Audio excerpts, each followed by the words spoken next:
Has regret ever consumed you? Stick around and maybe this might help you. I have a good friend named Jay who lost everything because of one terrible decision.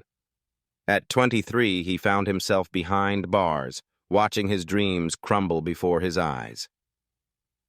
My biggest regret wasn't the crime, he told me.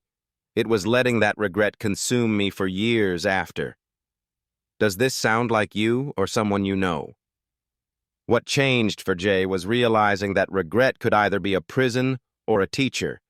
What he did was making note of his emotions, anger, shame, disappointment, feelings he'd never allowed himself to acknowledge before. He started to figure these things out because he was always told by his stepfather to not show them. The very vulnerability and the old beliefs that he was told later on became his superpower. By facing his regrets head-on, he developed emotional intelligence that transformed him into a mentor for other inmates. He understood them. He took their pain because he understood and taught them how to channel it to doing different things, instead of just being on the streets. Today, 20 years after his release, Jay runs a successful program helping ex-convicts and youth rebuild their lives. I turned my biggest regret into my greatest purpose, he says with quiet confidence.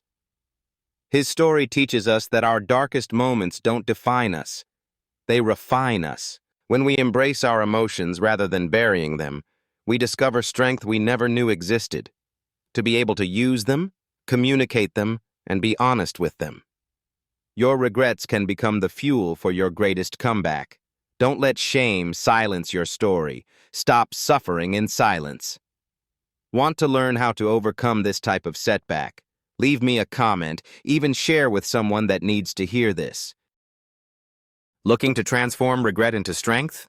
Leave a comment, "No regret," and let's inspire change together.